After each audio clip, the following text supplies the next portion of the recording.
Shen Guang, a former warrior turned Buddhist monk, in anger hurled a snowball into the room where Master Da Mo was meditating.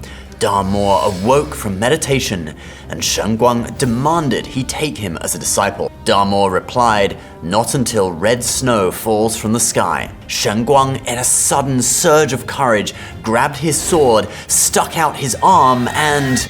well, let's just say there is a reason that Shaolin monks now only use one arm in their traditional greeting. In this video, we are going to cover a tale of supernormal powers, years in meditation, and incredible courage and sacrifice, which all led to the creation of one of China's most famous arts. This is the mysterious origin of Shaolin Kung Fu.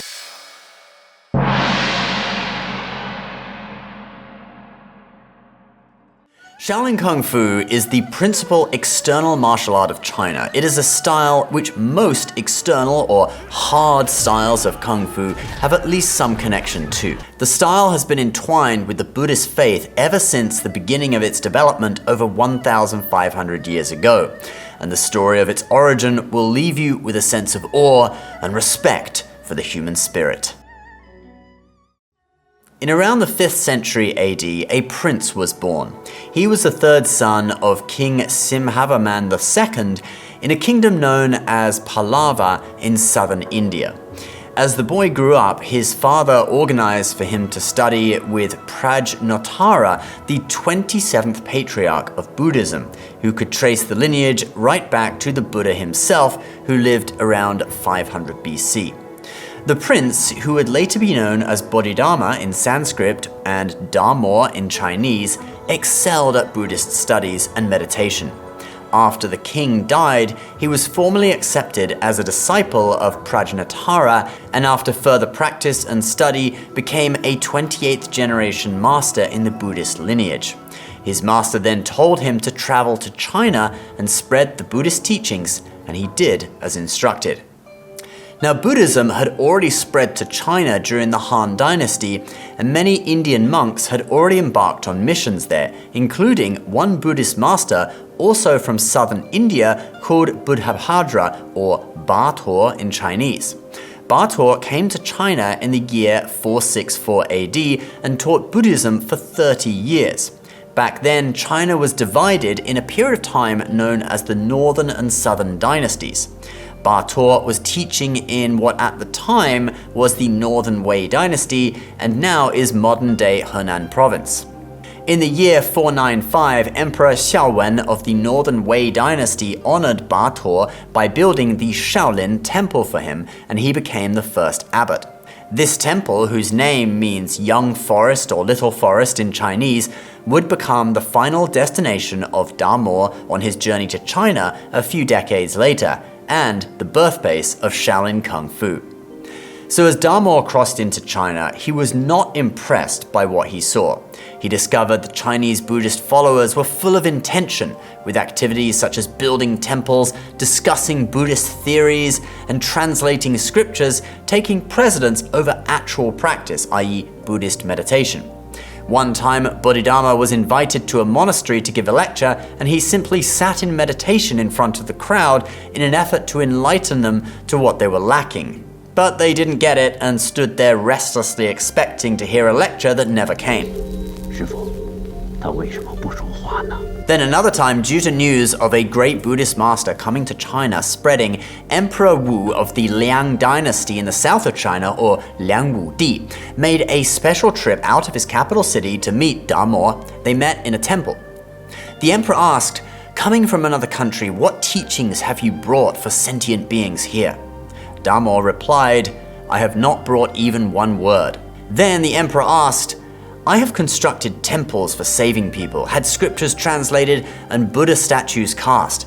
What virtue do I have?" Master Da Mo replied, "You are without virtue." Then expanded on it, saying, "This is just the compassion of intention-filled actions. It is not real merit or virtue." Maybe Emperor Wu could feel the wisdom of Damo's words because he let him go, even after the Buddhist master had basically just insulted him to his face. There was another instance when Damo came across a former general turned Buddhist monk named Shen Guang giving a lecture. He joined the crowd to listen, but was constantly either nodding in agreement or shaking his head in disapproval at different parts of the lecture. This angered Shen Guang, and in a sudden outburst of rage, he threw his Buddhist beads at Damo, knocking out 2 of his teeth. But Damo simply smiled and started to walk away. This was not the reaction Shen Guang expected, and he sensed a level of wisdom beyond his own from Damo, so he followed him. Damo was heading north, and when he reached the Yangtze River, he picked up a single reed stalk from the bank and floated across the river on it weightlessly. Shen Guang tried to follow him, but fell in the river. Thus, Shen Guang's intuition about Damo was correct, and he realized that he had found a true master. Damo arrived at the Shaolin Temple around the year 527 AD, with Shen Guang following close behind. Damo sat down in a nearby cave and started meditating, and he would sit there for 9 years without eating or drinking. Some legends say his energy left an imprint of his body on the wall of the cave, and all that time Shen Guang stood guard outside through harsh winters of snow and ice. When 9 years were over and Damo woke up, the monks told him they'd built a room for him in the temple, and he left the cave and came inside. And guess what? He sat back down again in meditation for another 4 years, with Shen Guang again standing guard outside. Finally, one winter's day, Shen Guang snapped. He hurled a snowball into the room where Damo was meditating. Damo awoke from meditation, and Shen Guang demanded he take him as a disciple. Damo replied, "Not until red snow falls from the sky." Shen Guang, in a sudden surge of courage, grabbed his sword, stuck out his arm, and sliced it clean off. He then took the arm and threw it up in the sky. The blood squirted out, froze in mid-air, and fell to the ground like red snowflakes. Seeing this unwavering courage and massive sacrifice, Damo took Shen Guang as his disciple, giving him the name Hui Ke. After finally finishing 13 years of meditation, 9 in the cave and 4 more in the temple, Damo explained to the monks that their bodies were weak and taught them a set of exercises called the 18 Luohan hands. Then he's also said to have written 2 texts, the Xi Shui Jing, or Classic of Bone Marrow Cleansing, and the Yi Jin Jing, or Classic of Sinew Metamorphosis. Sadly, the original versions of these texts, if they existed at all, are now lost. There is a version of the Classic of Sinew Metamorphosis, but it was written much later, and it's hard to know if it contains any of Damo's original teachings. But it is these exercises that, according to legend, would later be developed into Shaolin Kung Fu.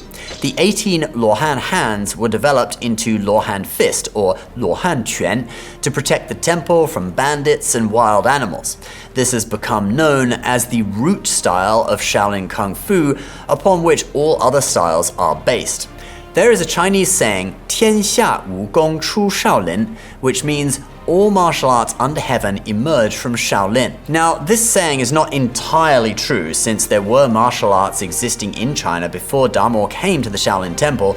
There were also martial arts that were developed independently by Taoist masters on Wudang Mountain and in other places.